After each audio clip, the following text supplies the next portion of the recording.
जय हिंद बच्चों, मेरा नाम शुभम जैन। मैं स्वागत करता हूं आप सभी का आपके अपने channel the masters bachelors physics में, जहां आपको कंटेंट के साथ साथ यह भी बताया जाता है कि आपको एग्ज़ाम में क्या और कैसे लिख कर आना है, ताकि आप सिर्फ एक वीडियो देखकर अपने नोट्स बना सकें और एग्ज़ाम्स में बहुत अच्छे मार्क्स ला सकें।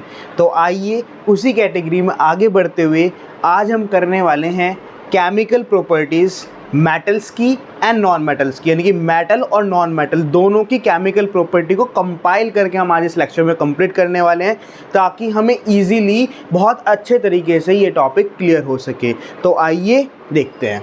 तो आज हमें क्या करना है, आज हमें करना है केमिकल प्रॉपर्टीज़ के बारे में। केमिकल प्रॉपर्टी किसकी करने वाले हैं? केमिकल प्रॉपर्टी हम दोनों एक साथ करने वाले हैं, दैट इज़ मेटल्स की भी और साथ ही साथ नॉन मेटल्स की भी।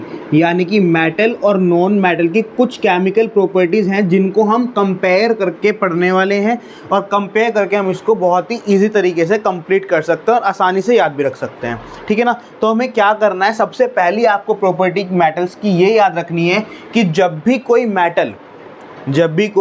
मेटल का मतलब कुछ भी हो सकता है। फॉर एग्जांपल सोडियम हो सकता है, फॉर एग्जांपल पोटेशियम हो सकता है, आयरन हो सकता है, मैग्नीशियम हो सकता है, कैल्शियम हो सकता है, कोई भी मेटल। जब भी कोई मेटल किसी ऑक्सीजन के साथ रिएक्शन करेगा तो वो बनाएगा मेटल ऑक्साइड। क्या बनाएगा वो? आपका मेटल ऑक्साइड। तो सबसे पहली प्रॉपर्टी आपको क्या याद रखनी है? Metal react with oxygen. जब कोई भी मेटल किसी ऑक्सीजन के साथ रिएक्ट करता है तो क्या बनाएगा? वो बनाएगा मेटल ऑक्साइड। क्या बनाएगा? आपका मेटल ऑक्साइड। और जो मेटल ऑक्साइड होगा उसका नेचर हमेशा कैसा होगा? बेसिक होगा। कैसा होगा? हमेशा बेसिक होगा। ये बात आपको बहुत अच्छे तरीके से याद रखनी है कि इसका नेचर कैसा होने वाला है? हमेशा बेसिक नेचर होने वाला है। तो जब भी कोई मेटल किसी ऑक्सीजन के साथ रिएक्शन करेगा तो वो बनाएगा metal oxide, and that's nature is basic in nature. वो कैसा होगा? आपका बेसिक होगा नेचर में। तो सबसे पहला पॉइंट आपको ये याद रखना है। फॉर एग्जाम्पल, अगर एग्जाम्पल की बात करें तो सोडियम इज अ मेटल, साथ में डाल दिया हमने इसके साथ ऑक्सीजन यानी कि O2, तो क्या बनेगा? हमें मिलेगा Na2O। क्या बनेगा आपको? Na2O। तो ये Na2O है, ये कैसा होगा? आपका बेसिक होगा नेचर में, यानी कि सारी की सारी प्रॉपर्टी किसकी शो करेगा? बेस की प्रॉपर्टी को शो करेगा। ठीक है। वहीं पे अगर हम बात करें नॉन मेटल्स की, तो नॉन मेटल जब भी किसी ऑक्सीजन के साथ रिएक्ट करेगा, ध्यान समझना, बहुत इजी तरीके से बताया जा रहा है आपको। जब भी कोई नॉन मेटल किसी ऑक्सीजन के साथ रिएक्शन करेगा तो वो बनाएगा आपका नॉन मेटल ऑक्साइड। क्या बनाएगा वो? आपका नॉन मेटल ऑक्साइड। यानी कि जब भी कोई मेटल ऑक्सीजन के साथ रिएक्शन करेगा तो बनेगा मेटल ऑक्साइड, और जब भी कोई नॉन मेटल किसी ऑक्सीजन के साथ रिएक्शन करेगा तो बनेगा नॉन मेटल ऑक्साइड। और नॉन मेटल ऑक्साइड के बारे में आपको ये बात ध्यान रखनी है कि वो हमेशा कैसा होता है? एसिडिक होता है नेचर में। कैसा होता है? आपका हमेशा एसिडिक होता है नेचर में। तो ये पॉइंट आपको पहला ही ध्यान रखना है कि जब भी कोई मेटल किसी ऑक्सीजन के साथ रिएक्शन करेगा तो बनाएगा मेटल ऑक्साइड, और जब कोई नॉन मेटल किसी ऑक्सीजन के साथ रिएक्शन करेगा तो बनाएगा non metal oxide. Metal oxide का जो नेचर होगा वो बेसिक होगा नेचर, और नॉन मेटल ऑक्साइड का एसिडिक होगा। जैसे फॉर एग्जांपल, नॉन मेटल का एग्जांपल हम ले लेते हैं carbon. Carbon is a non metal, तो कार्बन के साथ जब भी ऑक्सीजन मिलेगा तो हमें मिलेगा CO2 यानी कार्बन डाइऑक्साइड। और जो कार्बन डाइऑक्साइड का जो नेचर होगा वो कैसा होगा? आपका एसिडिक होगा नेचर में। और कोई एग्जांपल बिल्कुल हो सकते हैं, आप नाइट्रोजन ले सकते हो, आप सल्फर ले सकते हो। सल्फर के साथ जब भी ऑक्सीजन रिएक्शन करेगा तो क्या बनेगा? Sulphur dioxide. And sulphur dioxide is again कैसे नेचर होगा? आपका एसिडिक होगा नेचर में। तो आपको ये पहला पॉइंट याद रखना है, बड़ा इजी कॉन्सेप्ट है। सेकंड पॉइंट की अगर हम बात करें तो सेकंड पॉइंट आपको ये ध्यान रखना है कि जितने भी मेटल्स होते हैं वे सभी के सभी क्या करते हैं? इलेक्ट्रॉन को लूज करते हैं, और इलेक्ट्रॉन को लूज करने के बाद क्या बनाते हैं? पॉजिटिव आयंस बनाते हैं। क्या बनाते हैं? Positive ions. तो जब भी कोई भी मेटल होगा तो वो क्या करेगा? वो इलेक्ट्रॉन को लूज करेगा, और इलेक्ट्रॉन को लूज करने के बाद क्या बनाएगा? Positive ions. तो ये क्या करते हैं? Form positive ions. ये क्या बनाते हैं? Form positive ions. ये पॉजिटिव आयंस बनाते हैं, और इसी वजह से इनको हम कहते हैं इलेक्ट्रोपॉजिटिव एलिमेंट्स। क्या बोलते हैं इनको हम? Electropositive elements. तो इनको हम क्या बोलते हैं? Electropositive element. समझ में आया? इलेक्ट्रोपॉजिटिव एलिमेंट क्यों बोलते हैं? क्योंकि जो भी मेटल्स होते हैं वो क्या करते हैं? इलेक्ट्रॉन को लूज करते हैं। फॉर एग्जांपल अगर बात करूं सोडियम की, तो सोडियम का नंबर कितना होता है? 11। सोडियम का नंबर कितना होता है आपका? 11। एटॉमिक नंबर 11 है।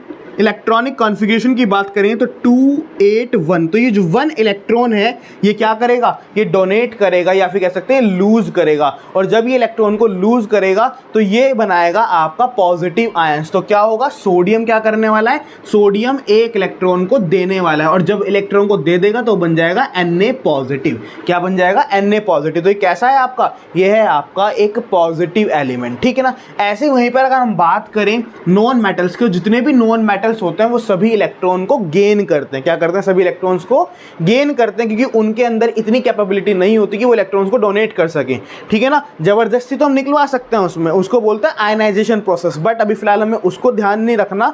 अभी सिर्फ हमें इतना ध्यान रखना है कि जो नॉन मेटल्स होते हैं वो इलेक्ट्रॉन को डोनेट नहीं कर सकते, वो इलेक्ट्रॉन को गेन कर सकते हैं। और जब कोई भी एलिमेंट इलेक्ट्रॉन्स को गेन करेगा तो वो बन जाएगा नेगेटिव आयन। क्या बन जाएगा, वो आपका नेगेटिव, और नेगेटिव को हम बोल सकते हैं इलेक्ट्रोनेगेटिव एलिमेंट। क्या बोल सकते हैं हम इनको, इलेक्ट्रोनेगेटिव एलिमेंट। तो ये क्या होते हैं, ये फॉर्म करते हैं, फॉर्म नेगेटिव आयन। ये क्या बनाते हैं, नेगेटिव आयन बनाते हैं। इसी वजह से इनको हम क्या बोलते हैं, इलेक्ट्रोनेगेटिव एलिमेंट। क्या बोलते हैं हम इनको, इलेक्ट्रोनेगेटिव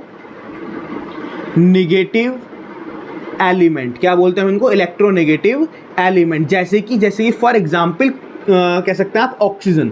ऑक्सीजन की अगर मैं बात करूं तो ऑक्सीजन का नंबर होता है आपका 8। कितना नंबर होता है आपका, एटॉमिक नंबर 8।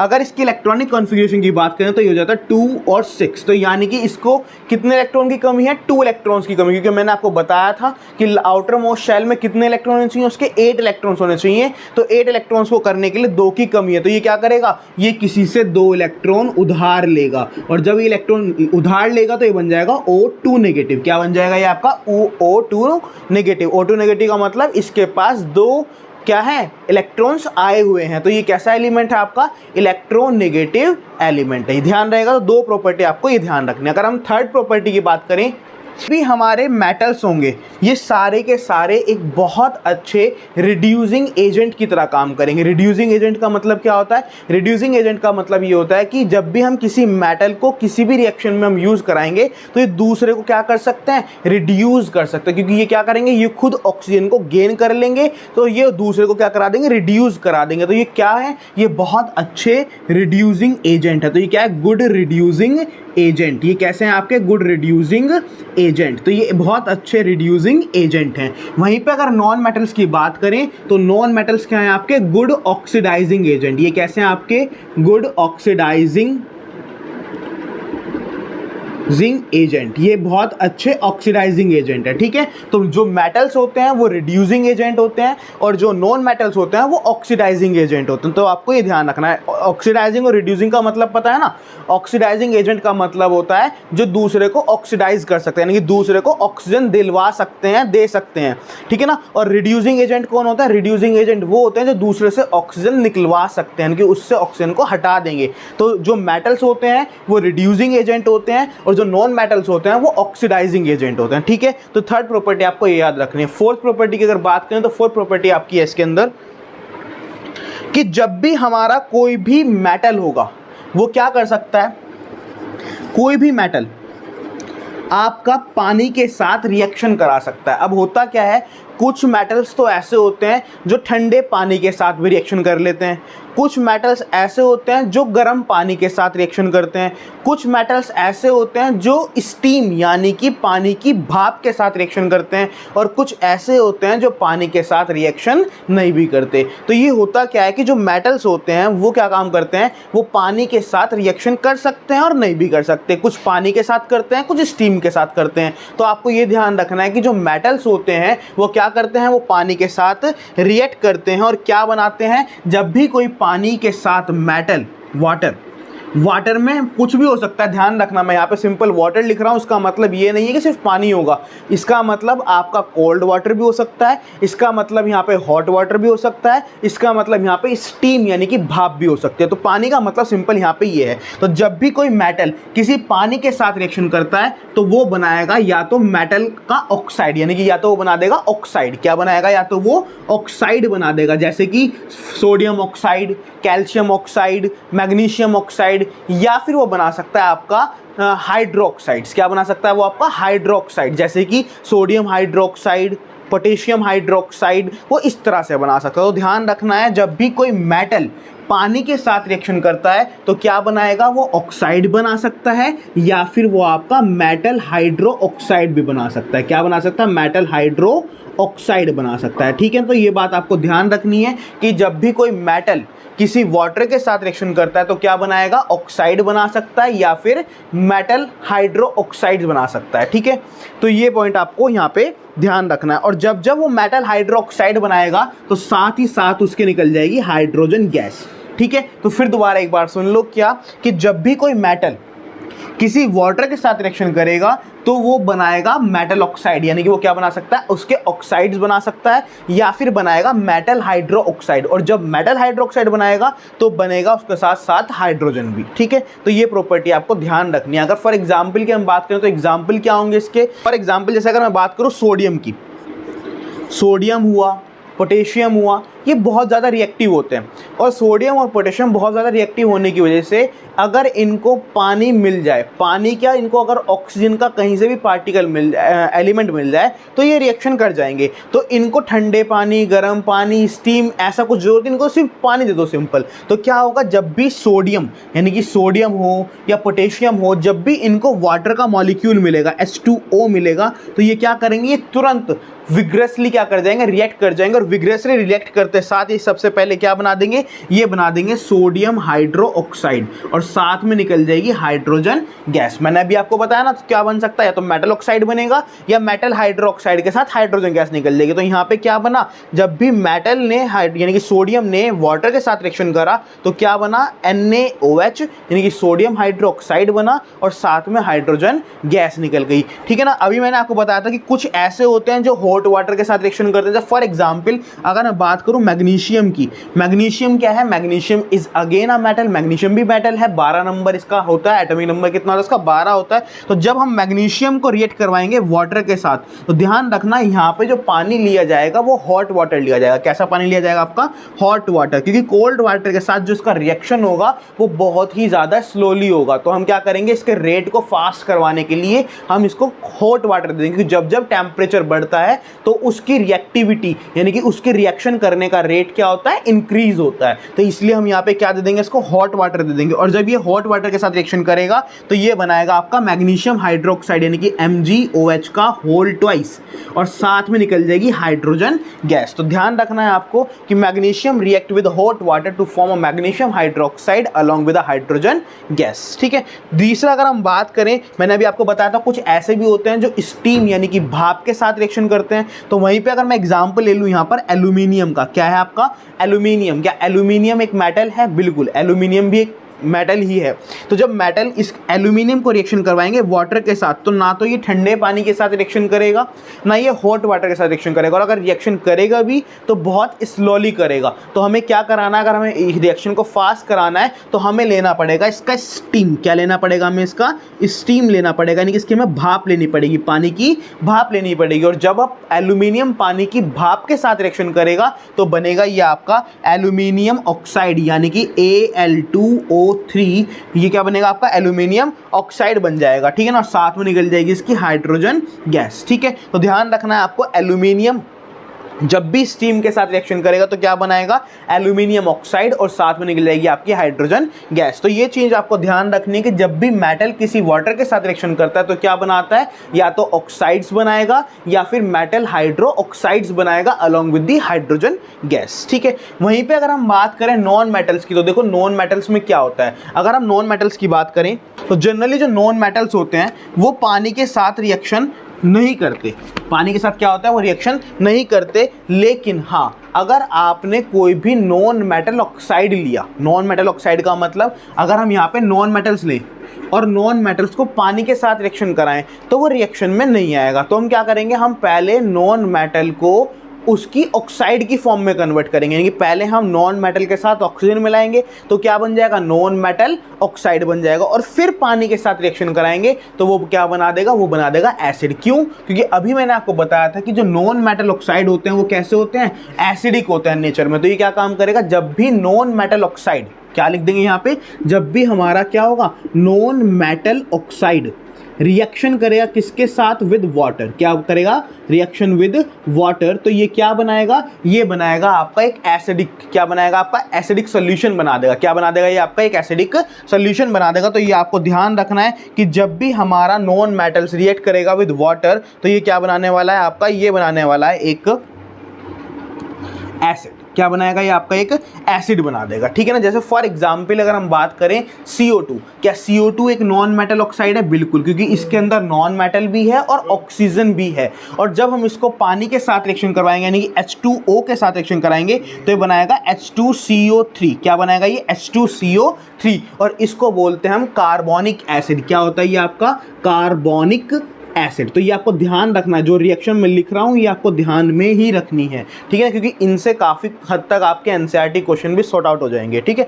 तो जब आपका CO2 क्या है, CO2 is a non metal oxide. और जब नॉन मेटल ऑक्साइड पानी के साथ रिएक्शन करेगा तो क्या बनाएगा, वो एक एसिड बना देगा and that acid is known as H2CO3, जिसको बोलते हैं हम कार्बोनिक एसिड। ऐसी अगर मैं इसके दूसरे भाई की बात करूं जैसे फॉर एग्जांपल SO2, ठीक है ना। SO2 को जब हम रिएक्शन करवाएंगे सल्फर डाइऑक्साइड की किसके साथ रिएक्शन कराएंगे, पानी के साथ H2O के साथ करवाएंगे तो ये बनाएगा H2SO3। क्या बनाएगा, ये H2SO3। और इसको बोलते हैं सल्फ्यूरस एसिड। क्या बोलते हैं इसको हम, सल्फ्यूरस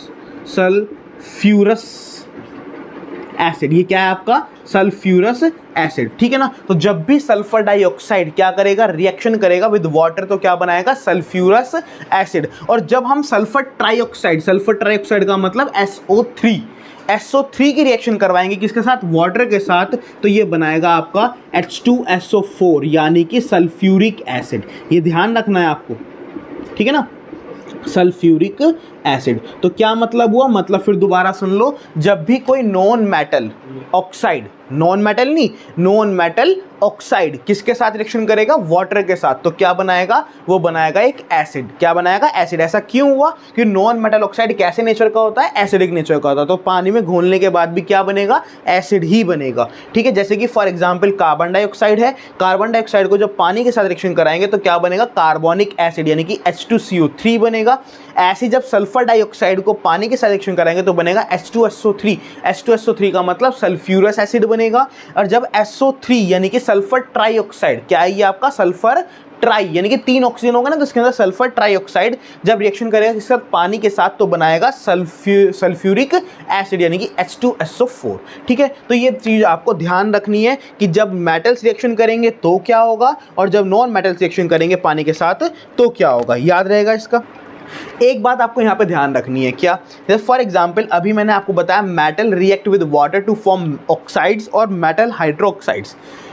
इसी कैटेगरी में हमारा एक होता है आयरन। क्या होता है आपका, आयरन यानी कि Fe को भी अगर हम पानी के साथ रिएक्शन कराएं तो देखो नॉर्मल पानी के साथ तो ये रिएक्शन नहीं करेगा, ये किसके साथ करेगा, ये करेगा स्टीम के साथ यानी कि पानी की भाप के साथ। और जब पानी की भाप के साथ रिएक्शन करेगा यानी कि स्टीम के साथ रिएक्शन करेगा तो ये रिएक्शन कर जाएगा। और जब ये रिएक्शन कर जाएगा तो ये बना देगा आपका Fe3O4। क्या बना देगा ये, Fe3O4 और साथ में निकल जाएगी हाइड्रोजन गैस।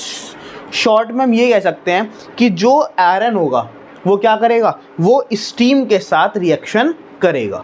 और जब वो स्टीम के साथ रिएक्शन करेगा तो वो ख़राब होगा या फिर कुछ भी होगा, मतलब उसके ऑक्साइड्स बन जाएगा। यही रीज़न है हमारा कि जो हमारे स्टील की टंकियाँ होती हैं, स्टील की टंकी पता है, क्योंकि स्टील क्या है, steel is a alloy of iron. Steel एक एलॉय है आयरन का। तो जो स्टील की टंकियां हैं हम उन स्टील की टंकियों को गर्म पानी की टंकी में यूज़ नहीं करते। क्यों नहीं करते, क्योंकि जब गर्म पानी की टंकी अगर स्टील की होगी तो इसका मतलब उसके अंदर क्या होगा, उसके अंदर आयरन होगा। और हमें ये पता है कि जो आयरन होता है वो पानी की स्टीम के साथ रिएक्शन कर जाता है तो वो टंकी क्या होगी, वो टंकी जल्दी ख़राब हो जाएगी। इसीलिए जो गर्म पानी की टंकी होती है वो स्टील की नहीं होती। और that is the question of NCERT book, ठीक है। तो ये ध्यान रखना है आपको, कहाँ से क्वेश्चन निकल के आया, एनसीईआरटी सॉल्यूशन से निकल के आया, याद रहेगा आपको, ठीक है। तो ये पॉइंट आपको यहाँ पे ध्यान रखने हैं, ठीक है।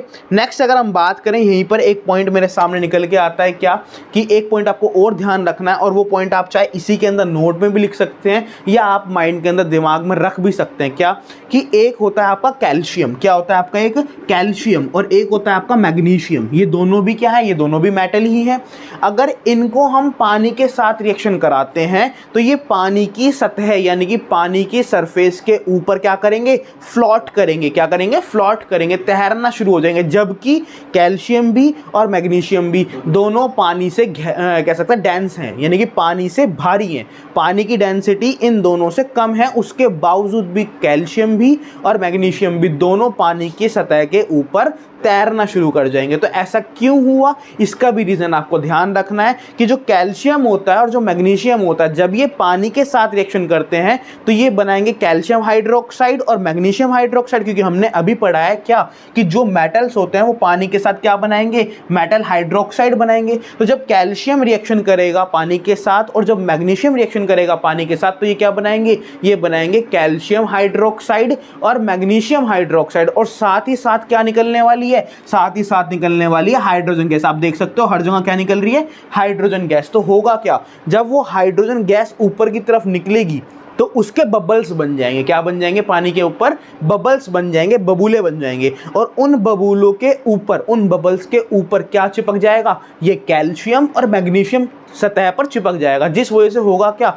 वो उन बबल्स के ऊपर फ्लोट करना शुरू कर देंगे, तैरना शुरू कर देंगे। इसी वजह से ये क्वेश्चन पूछ लिया जाता है कि कैल्शियम और मैग्नीशियम वैसे तो पानी से डेंसर हैं, लेकिन उसके बावजूद भी क्या है, ये पानी की सतह के ऊपर तैर सकते हैं। तो ऐसा क्यों, तो इसका रीजन सिर्फ आपको इतना देना है कि जब कैल्शियम और मैग्नीशियम पानी के साथ रिएक्शन करते हैं तो ये बनाते हैं कैल्शियम हाइड्रोक्साइड और मैग्नीशियम हाइड्रोक्साइड, और साथ ही साथ निकल जाती है हाइड्रोजन गैस। और जब हाइड्रोजन गैस निकलते तो वो हाइड्रोजन गैस के जो बबल्स होते हैं, बबूले जो होते हैं, वो पानी के ऊपर, मतलब कह सकते हैं पानी की सतह के ऊपर आ जाते हैं। और उन बबल्स के ऊपर, बबल्स के नीचे तो पानी हो गया और बबल्स के ऊपर ये क्या हो जाते हैं, कैल्शियम और मैग्नीशियम चिपक जाते हैं। जिस वजह से होता क्या है, ये क्या करते हैं, ये ऐसे लगते हैं कि ये क्या कर रहे हैं, फ्लोट कर रहे हैं, जबकि फ्लोट नहीं कर रहे, ये बबल्स के ऊपर बैठे हुए हैं। ठीक है ना। तो ये आपको ध्यान रखना है कि जो कैल्शियम और मैग्नीशियम होता है ये पानी के ऊपर फ्लोट क्यों करता है, याद रहेगा।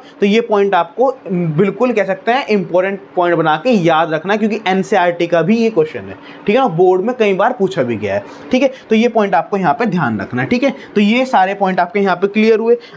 अच्छा, एक बात और यहाँ पे, एक बात आपको और ध्यान रखने, जो अभी ये पॉइंट चल रहा है इसी के अंदर एक पॉइंट आपको ये भी ध्यान रखना है कि कुछ मेटल्स ऐसे भी होते हैं जो ना तो ठंडे पानी के साथ रिएक्शन करेंगे, ना गर्म पानी के साथ करेंगे, और ना ही करेंगे स्टीम के साथ। देखो, कुछ तो ऐसे होते हैं जो ठंडे पानी से रिएक्शन कर जाएंगे, कुछ ऐसे होते हैं जो ठंडे पानी से रिएक्शन नहीं करेंगे, गर्म से कर जाएंगे। कुछ ऐसे होंगे जो गर्म पानी से भी नहीं करेंगे लेकिन भाप से कर जाएंगे, इनकी स्टीम से कर जाएंगे। लेकिन कुछ ऐसे होते हैं जो स्टीम से भी नहीं करेंगे, उनको बोलते हैं लेस रिएक्टिव एलिमेंट्स। और वो कहाँ मिलते हैं, वो सबसे नीचे मिलते हैं रिएक्टिविटी सीरीज के। वो कौन होते हैं, वो होते हैं आपके Ag, Ag मतलब सिल्वर, और Au यानी कि गोल्ड, Pt यानी कि प्लेटिनियम, Cu यानी कि कॉपर। तो ये कुछ एलिमेंट ऐसे हैं जिनको आप चाहे स्टीम दे दो, चाहे आप कोल्ड वाटर दे दो, चाहे आप हॉट वाटर दे दो, चाहे आप भाप दे दो, कुछ भी दे दो, ये रिएक्शन नहीं करेंगे। तो आपको ये ध्यान रखना, ये क्वेश्चन पूछ ले जाता है कि in which of the following does not react with steam. तो आपको ध्यान रखना है जो सबसे लेस रिएक्टिव एलिमेंट है, जैसे कि आपका ये सिल्वर हुआ, गोल्ड हुआ, प्लेटिनियम हुआ, ये रिएक्शन नहीं करेंगे। तो ये पॉइंट भी आपको हैंड टू हैंड यहीं पर याद रखना है। ठीक है, तो अब नेक्स्ट पॉइंट की अगर हम बात करें, नेक्स्ट पॉइंट आपको क्या याद रखना है कि जब भी हमारा कोई भी मेटल किसी भी एसिड के साथ रिएक्शन करता है, क्या करता है, किसी भी एसिड के साथ रिएक्शन करता है, तो वो बनाएगा सॉल्ट और साथ में निकल जाएगी हाइड्रोजन गैस। ऐसा क्यों हुआ, आपको अगर याद हो तो एक रिएक्शन पढ़ी है हमने, न्यूट्रलाइजेशन रिएक्शन पढ़ी है। न्यूट्रलाइजेशन रिएक्शन में क्या होता है कि एक एसिड होता है, एक बेस होता है, एसिड प्लस बेस बनता है सॉल्ट और हाइड्रोजन गैस निकल जाती है। तो यहाँ पे भी तो यही काम हो रहा है। यहाँ पे आप क्या ले रहे हो, मेटल्स ले रहे हो, और हमें पता है कि मेटल ऑक्सीजन के साथ रिएक्शन करके कैसा ऑक्साइड बनाता है, बेसिक ऑक्साइड बनाता है। कैसा ऑक्साइड बनाएगा, बेसिक। तो जब वो बेसिक ऑक्साइड बनाएगा और उसको रिएक्शन करवा रहे हो आप एसिड के साथ, तो फिर क्या होगा, फिर वही काम होगा जो न्यूट्रलाइजेशन रिएक्शन में होता है। और वो क्या होता है, वो होता है सॉल्ट प्लस हाइड्रोजन गैस। तो क्या होगा, आपको यहाँ पे ध्यान रखना है कि जब भी कोई मेटल रिएक्शन करेगा किसके साथ, विद एसिड, एसिड के साथ रिएक्शन करेगा तो क्या बनेगा, तो एक तो सॉल्ट बन जाएगा और साथ में निकल जाएगा हाइड्रोजन गैस। क्या निकल जाएगी, हाइड्रोजन गैस। तो ये पॉइंट आपको ध्यान रखना है कि जब भी कोई मेटल किसी भी एसिड के साथ रिएक्शन करता है तो क्या बनती है, सॉल्ट बनता है और हाइड्रोजन गैस निकल जाती है। जैसे फॉर एग्जाम्पल मेटल में सोडियम ले सकते हैं, बिल्कुल sodium is a metal. Acid में HCl ले लें, HCl यानी कि हाइड्रोक्लोरिक एसिड, तो क्या बनेगा, ये बनेगा NaCl। क्या बनेगा, NaCl यानी कि सोडियम क्लोराइड। ये क्या है आपका, एक सॉल्ट है, कॉमन सॉल्ट बोलते हैं इसको। और साथ में क्या निकल जाएगा, हाइड्रोजन गैस निकल जाएगा। ऐसी और भी बहुत सारे हो सकते हैं। जब फॉर एग्जांपल हमने एक मैग्नीशियम ले लिया, मैग्नीशियम के साथ HCl डाल दें तो क्या बनेगा, ये बनेगा MgCl2। क्या बनेगा आपका, मैग्नीशियम क्लोराइड, और साथ में क्या निकल जाएगी, हाइड्रोजन गैस। तो ध्यान रखना है जब भी कोई मेटल किसी एसिड के साथ रिएक्शन करेगा तो क्या बनाएगा, सॉल्ट बनाएगा और साथ में निकल जाएगी हाइड्रोजन गैस। लेकिन आपको एक बात ध्यान रखनी है और ये आपको बिल्कुल इंपॉर्टेंट पॉइंट बना के दिमाग में रखना है, क्या कि एसिड में आप HCl ले लो कोई दिक्कत नहीं है, आप H2SO4 ले लो कोई दिक्कत नहीं है, लेकिन अगर आपने HNO3 ले लिया, क्योंकि HNO3 भी तो एक एसिड ही है, नाइट्रिक एसिड बोलते हैं इसको, लेकिन अगर आपने HNO3 लिया तो फिर हाइड्रोजन गैस नहीं निकलेगी। ऐसा क्यों, ऐसा इसलिए क्योंकि HNO3 एक एसिड तो है ही, साथ ही साथ ये एक ऑक्सीडाइजिंग एजेंट भी है। क्या है ये आपका, एक ऑक्सीडाइजिंग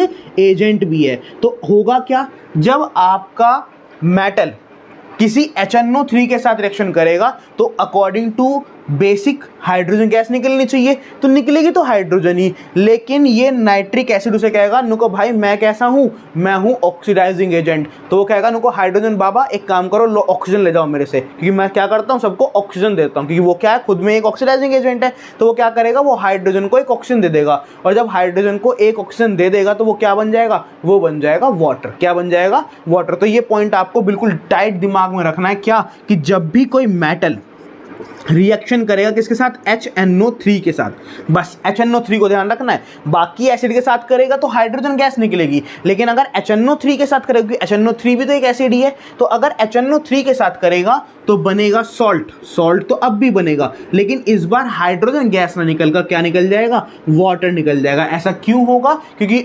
HNO3 क्या है, एक ऑक्सीडाइजिंग एजेंट है, और ऑक्सीडाइजिंग एजेंट क्या करते हैं, सबको ऑक्सीजन देते हैं। तो ये हाइड्रोजन को भी क्या कर देगा, ऑक्सीजन दे देगा, और क्या बना देगा, वाटर बना देगा। तो ये आपको ध्यान रखना है कि HNO3 के साथ हाइड्रोजन गैस नहीं निकलेगी, वहाँ पे क्या निकलेगा, आपका वाटर निकलेगा। याद रहेगा ये पॉइंट, ठीक है ना। तो ये इस पॉइंट को आपको ध्यान रखना। तो मैं यहाँ पे एक रिएक्शन लिख देता हूँ। फॉर एग्जाम्पल आपका Mg ही ले लेते हैं। अगर आपने देखा हो यहाँ पे, तो Mg ने जब HCl के साथ रिएक्शन करा था तो क्या बना था, हाइड्रोजन गैस बनी थी साथ में। लेकिन जब ये Mg ही किसके साथ रिएक्शन करेगा, HNO3 के साथ रिएक्शन करेगा, तो ये बनाएगा आपका MgNO3 का होल ट्वाइस, साथ में NO2 और साथ में निकल जाएगी H2O।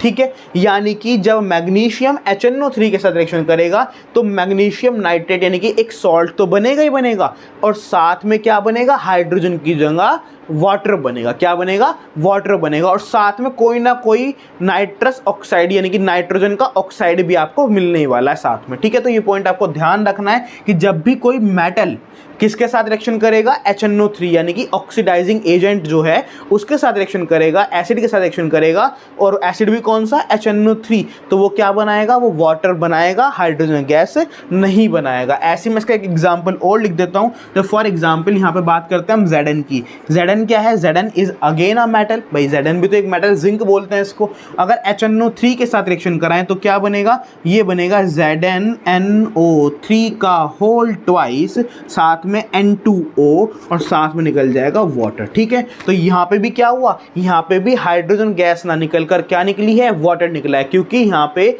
जो नाइट्रिक एसिड है वो कैसा है, एक ऑक्सीडाइजिंग एजेंट है। तो ये बात आपको यहाँ पे बिल्कुल ध्यान रखनी है। ठीक है, तो ये पॉइंट आपको क्लियर हो जाएगा। ठीक है, डन है यहाँ तक, समझ में आ गया ना। तो कुल मिलाकर क्या पॉइंट याद रखोगे आप कि जब भी कोई मेटल किसी एसिड के साथ रिएक्शन करेगा तो क्या बनेगा, सॉल्ट और हाइड्रोजन गैस। लेकिन जब एसिड में कौन सा एसिड होगा, नाइट्रिक एसिड यानी कि HNO3 होगा, तो हाइड्रोजन गैस ना निकलकर क्या निकलेगी, वाटर निकलेगा। ऐसा क्यों हो रहा है, क्योंकि ये जो आपका ये नाइट्रिक एसिड है ये कैसा है, आपका एक ऑक्सीडाइजिंग एजेंट है। और जब ये ऑक्सीडाइजिंग एजेंट है तो ये क्या करेगा, ये हाइड्रोजन को ऑक्सीजन देके वाटर की फॉर्म में बाहर निकलवा देगा। और साथ ही साथ क्या बनेगा, साथ ही साथ नाइट्रोजन का कोई ना कोई ऑक्साइड भी बनेगा। ठीक है, तो ये पॉइंट आपको यहाँ पे ध्यान रखना है, कर लोगे, हो जाएगा, डन। ठीक है, तो ये प्रॉपर्टीज की आपको ध्यान रखनी है। अगर हम बात करें नॉन मेटल्स की, तो नॉन मेटल्स में क्या होगा, आइए देखते हैं। देखो बस एक प्रॉपर्टीज की नॉन मेटल्स की आपको और याद रखनी है कि जब हमारा कोई भी नॉन मेटल क्या होगा, जब हमारा कोई भी नॉन मेटल रिएक्शन करेगा किसके साथ, विद हाइड्रोजन, किसके साथ रिएक्शन करेगा, आपका हाइड्रोजन के साथ रिएक्शन करेगा, तो वो बनाएगा आपका कोवेलेंट हाइड्राइड। क्या बनाएगा वो, आपका कोवेलेंट हाइड्राइड।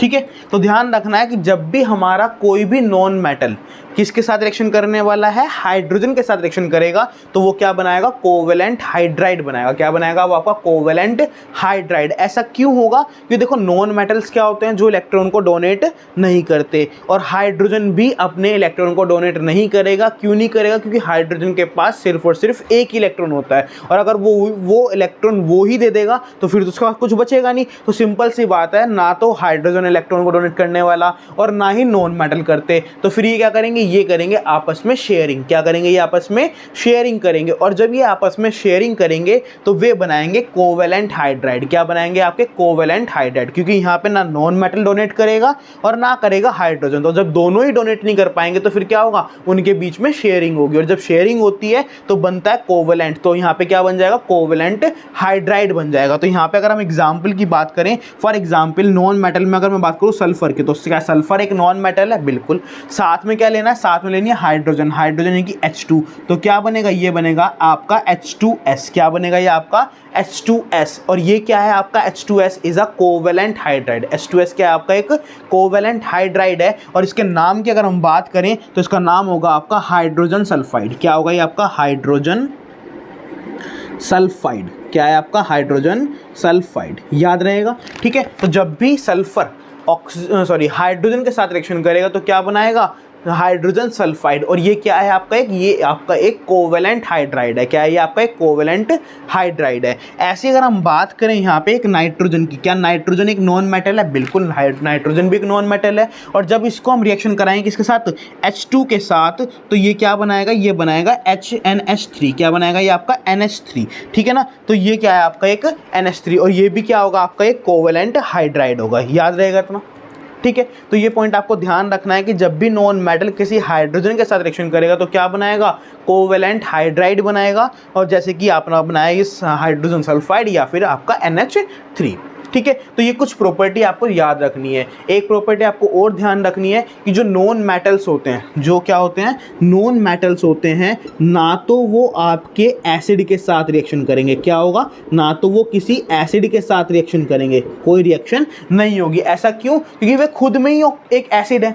भाई अगर आपने देखा हो यहाँ पे तो नॉन मेटल ऑक्साइड कैसे नेचर के हैं, एसिडिक नेचर के हैं, और उनको आप एसिड और दे दो तो रिएक्शन थोड़ी करेंगे, एसिड एसिड हो गया, रिएक्शन नहीं होगी। तो यानी कि इसमें कोई भी रिएक्शन नहीं होगी। ऐसे अगर कोई नॉन मेटल को आप पानी दे दो तो भी कोई रिएक्शन नहीं होगी। हाँ, अगर नॉन मेटल ऑक्साइड को पानी दोगे तो वो एसिड बना देगा, लेकिन खाली नॉन मेटल को पानी दोगे तो वो आपका रिएक्शन नहीं करेगा। ठीक है, तो ये आपकी कुछ केमिकल प्रॉपर्टी थी, किसकी, मेटल्स की और नॉन मेटल्स की। आई होप आपको अच्छे से समझ में आ गया होगा। अगर आपको लगता है कि हाँ आज आपने कुछ नया समझा, आपके लिए ये वीडियो बेनिफिशियल हुई, तो वीडियो को लाइक करें, कमेंट करें और शेयर करें, और जितना हो सके अपने फ्रेंड के साथ मैक्सिमम से मैक्सिमम शेयर करें। और हाँ, अगर चैनल पर नए हैं चैनल को सब्सक्राइब करें और बेल आइकन को दबा दें ताकि आने वाली सभी वीडियोज़ की नोटिफिकेशन आपको मिल सके सबसे पहले।